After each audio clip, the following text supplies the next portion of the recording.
Hello everyone, this is Monica and welcome back to my channel एमपीआईडू classes. जैसा कि आप स्क्रीन पर देख पा रहे हैं, आज हम लैंग्वेज स्किल्स के एमसीक्यूज़ करने वाले हैं।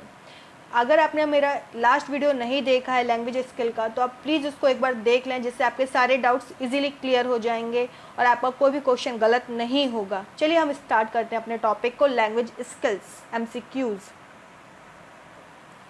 फर्स्ट क्वेश्चन बोल रहा है, which of the following skill are known as passive skill. अगर आपने देखा होगा लास्ट वीडियो, तो हमने 4 स्किल पढ़ी थी। कौन कौन सी? L S R W. अब ये L S R W, L for listening, S for speaking, R for reading and W for writing. हमने इनमें से 2 टाइप पढ़े थे कि ये क्या क्या इनको हम बोल सकते हैं। हमने पढ़ा था एल और आर को हम इनको रिसीव करते थे तो इनको रिसेप्टिव स्किल बोलते थे। हम रिसीव कर रहे हैं इसलिए इनको पैसिव स्किल भी कहा हमने, और इनको हम रिप्रोडक्ट करते इसलिए रिप्रोडक्टिव स्किल भी कहते हैं। फर्स्ट हमने इनको क्या कहा? Passive skill, receptive skill and productive skill. अब आपसे पैसिव स्किल पूछा गया तो आपका आंसर क्या होगा? Listening and reading. आगे बढ़ते हैं।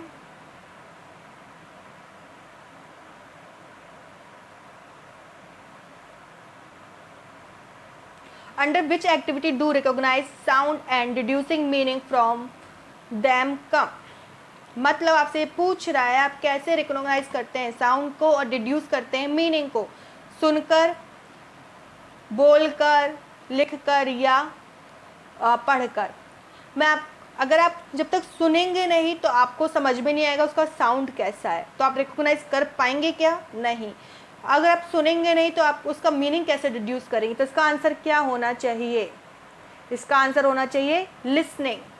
आई होप आपको इजीली समझ में आ गया होगा। चलिए आगे बढ़ते हैं। अ गुड लिसनर कैन, हमारा गुड लिसनर कैसा होना चाहिए? First, pronunciation each and every correctly, understand how spell a word, recognise how intonation is used correctly, respond to every question. अगर आप एक टीचर हैं, एक टीचर के हिसाब से आप सोचिए कि अगर आप क्लास में कुछ बोल रहे हैं तो आपको कैसे पता चलेगा क्लास के सारे बच्चे सुन रहे हैं? आप उनसे क्वेश्चन करेंगे। अगर आप क्वेश्चन करते हैं, अगर वो आपको आंसर प्रॉपर आंसर देते हैं, उससे रिलेटेड भी आंसर देते हैं, तो आपको समझ में आता है कि हाँ वो आपकी बात सुन रहे हैं। लेकिन अगर आप बोल रहे हैं उनको किसी तरह से रिस्पॉन्स नहीं कर रहे हैं, तो आप कैसे बोलेंगे कि वो सुन रहे हैं?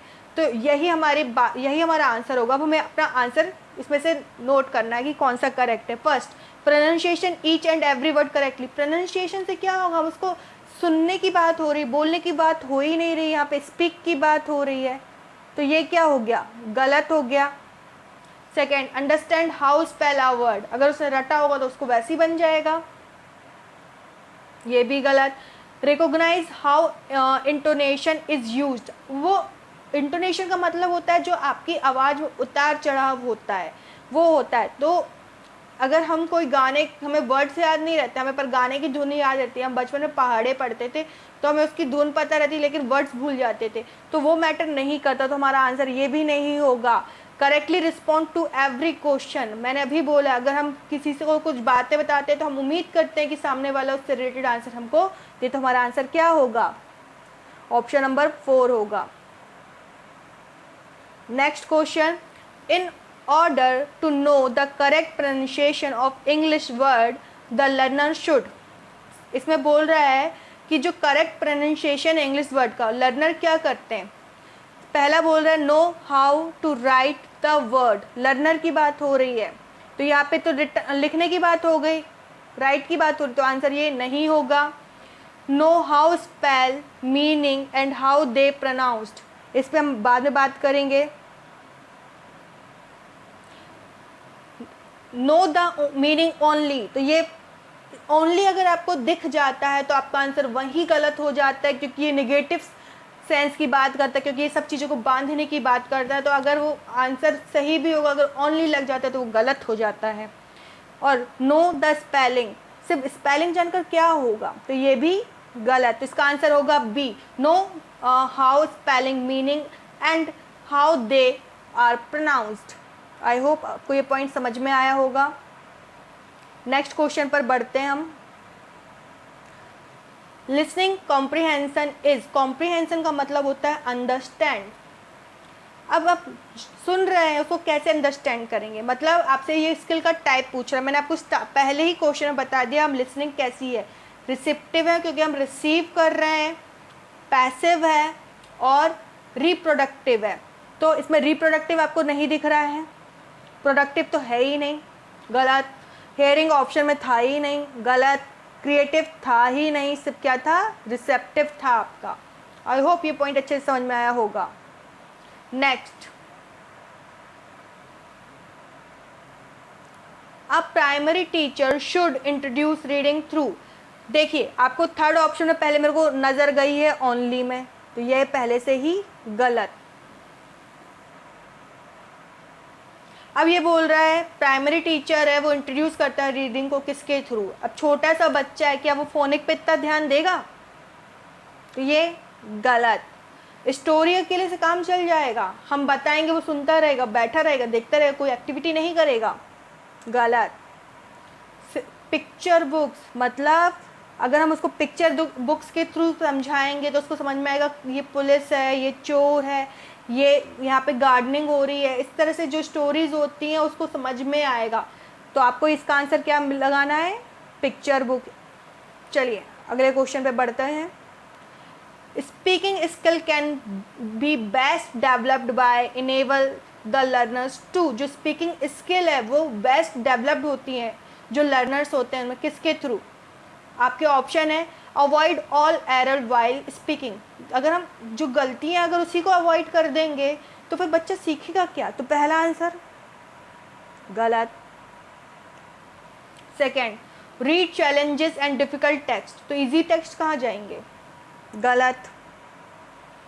Communicate in real life situation, ये सही है क्योंकि हम स्पीक कर रहे हैं, बात कर रहे हैं, बोल रहे हैं, तो हम किससे कम्युनिकेट करना चाहेंगे, रियल वर्ड से। और listen to the real life situation, सिर्फ सुनना बस है, तो गलत। तो हमें यहाँ पे कम्युनिकेशन होगा, कम्युनिकेशन में हम सुनेंगे भी और बोलेंगे भी, और जब रियल वर्ड से कनेक्ट करेंगे तो वो ऑटोमेटिकली चीज़ें सही हो जाएंगी।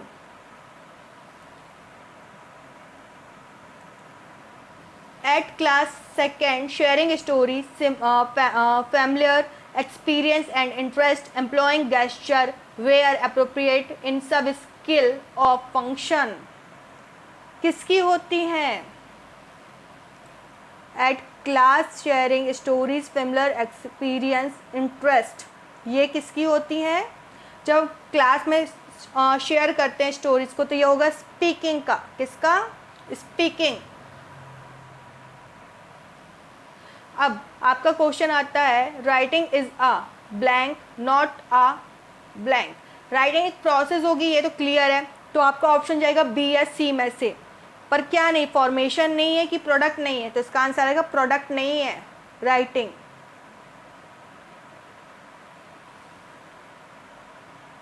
चलिए आगे बढ़ते हैं।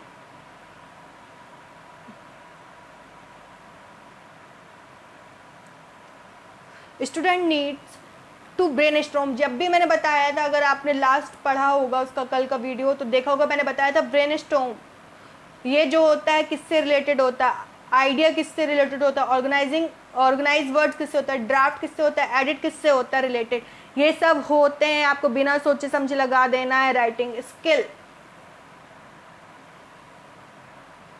चलिए आगे बढ़ते हैं। Intensive reading stand for, intensive क्या होता है, मैंने आपको समझाया था, इसमें हम फुल्ली इन्वॉल्व होते हैं, हमारा इंटरेस्ट लेवल बहुत हाई होता है, मतलब इसमें हम अपनी खुशी के लिए अपनी पढ़ाई उसे रीड करते हैं। तो इसमें क्या ऑप्शन आना चाहिए, इसमें ऑप्शन आना चाहिए रीड फॉर प्लेजर, प्लेजर में, और इसकी जगह आपको जॉय भी आ सकता है, क्या आ सकता है, जॉय। चलिए नेक्स्ट, ये वाला मैंने आपको क्लियर किया था। Scanning and skimming are strategy for, scanning का मतलब होता है तो वर्ड टू वर्ड देखना, वर्ड टू वर्ड पढ़ना, है ना, वर्ड टू वर्ड छाप लेना लाइक स्कैनर की तरह। और स्कीमिंग होता है सिर्फ सरसरी नज़र मार के देख लेना, वो होता है स्कैमिंग। तो ये किस में होता है, रीडिंग में होता है। कुछ चीज़ों के आंसर आपको बिना ज़्यादा ऑप्शन में अपना टाइम गवाए ही सॉल्व कर देना है। चलिए, pre reading task are meant for, जो प्री रीडिंग 3 होते हैं। एक, हम रीडिंग से पहले कहना चाहिए माहौल क्रिएट करते हैं एक रीडिंग के टाइम, और एक जब ख़त्म हो जाती है रीडिंग तो उसके बाद, जिसको हम पोस्ट रीडिंग कहते हैं, यानी कि pre reading, middle reading and post reading. चलिए, पहला क्या होता है, explaining the grammatical item used in reading text. जब तक हम ग्रामर का सेंटेंस नहीं आएगा कि हम तुम कैसे बताएंगे कि ये नाउन है, ये वर्ब है, ये ऑब्जेक्ट है, ये हेल्पिंग वर्ब है, हम कैसे बता सकते हैं। तो पहला ऑप्शन क्या हो गया, गलत। Second, evaluate the reading skill of the learners, मतलब उसका सही गलत एवुलेट करना, कैसा क्या है इसमें, तो ये तो पढ़ने के बाद पता चलेगा, तो ये भी गलत। Giving the meaning of difficult words and phrases, जब तक हम पढ़ेंगे नहीं सेंटेंस तो हमें कैसे पता चलेगा कि कौन सा डिफ़िकल्ट वर्ड है और कौन सा फ्रेज है, तो ये भी क्या हो गया, गलत। तो लास्ट ऑप्शन देख लेते हैं, introducing the main idea and motivating learners, मतलब हम कोई स्टोरी बताने से पहले उसका एक माहौल बना लें कि भाई इस कहानी में यही हमें पढ़ना है, हमें ये मिल सकता है, ये मिलेगा, ये क्या बोलता है, हमें ये समझाना है, तो हमारा आंसर क्या होगा, option number 4। Next, role play is an activity for promoting. Role play क्या होता है, आपको कोई ड्रामा चल रहा है, उसमें कोई कैरेक्टर दे दिया है ना, तो आप उसमें क्या करेंगे, सामने वाला जो बोल रहा है उसको सुनेंगे भी और अपना डायलॉग बोलेंगे भी, तो इसका आंसर क्या होना चाहिए, स्पीकिंग एंड लिसनिंग। बाकी ऑप्शन फिर मैटर नहीं करता, ठीक है। चलिए, which activity best support the practice of speaking skill, इसमें ना स्पीकिंग स्किल के बारे में बात की जा रही है। तो पहले बोलता है individual student read a case study and draft a response, इसमें मतलब स्पीकिंग की बात बोल रहा है, ड्राफ्ट आ गया मतलब राइटिंग की बात कर रहा है, गलत। Student tell their version of story based on some hints and apply to the problem solving situation, ये भी राइटिंग की बात कर रहा है, गलत। फिर student independently research a topic and present a format report, ये भी राइटिंग की बात कर रहा है, तो ये क्या होगा, गलत। Teacher giving purposely dictation by integrating it with spoken activity, मतलब इसमें क्या करेगा, टीचर पहले डिक्टेट करेगा, फिर उससे बोलेगा कि आपने जो भी लिखा है, रिसर्च की, उसको अपने वर्ड्स में बोलो, तो इसका आंसर क्या होना चाहिए, ऑप्शन नंबर डी। अब यहाँ पे एक क्वेश्चन आया, ये सब सारे क्वेश्चन सी टेट के ही हैं, ये पूछे गए क्वेश्चन है, सी टेट के कुछ दूसरे स्टेट टेट के क्वेश्चन है, तो आप इनको अच्छे से पढ़िए क्योंकि इसी से रिलेटेड क्वेश्चन आपको एग्जाम में देखने को मिलेगा। चलिए इसको स्टार्ट करते हैं, ये सी टेट का आया वो क्वेश्चन है। Shreya a teacher of class 6, Shreya किस क्लास की टीचर है, 6 की। Ask the learner to complete the dialogue in the given box and then the role play the same using their dialogue she is developing, मतलब क्या कर रही है, पहले तो उनको बोल रही है कि एक डायलॉग दिया गया है ना, उसको कंप्लीट करना, मतलब रिटर्न हो गया। अब रोल प्ले करेगा तो क्या करेगा, बोलेगा भी और सुनेगा भी, है ना, और जो लिखा है उसको पढ़ना भी पड़ेगा। तो उसने क्या किया, चारों स्किल को एक साथ ही यूज़ कर लिया, चारों स्किल को इंटीग्रेट कर लिया, तो हमारा ऑप्शन पहले ही हो जाता है, all, listening, writing, reading and speaking. Next, telling interesting story to young learners is primary meant to improving their, मतलब हम बता रहे हैं तो बच्चे क्या करेंगे, अगर हम बोल रहे तो सामने वाले बच्चे क्या करेंगे, ऑब्वियस सी बात है वो सुनेंगे, दैट इज लिसनिंग। अगर आपको ये वीडियो अच्छा लगता है, आपको उसमें से कुछ समझ में आ रहा है, आपके किसी काम का लग रहा है और आपको लगता है कि इससे आपके स्टडी में ग्रोथ हो रही, तो प्लीज़ इस वीडियो को लाइक शेयर ज़रूर करें और सब्सक्राइब करना बिल्कुल भी ना भूलें। और इसी तरह की वीडियो पाने के लिए नोटिफिकेशन का बेल आइकन ज़रूर प्रेस करें। Thank you.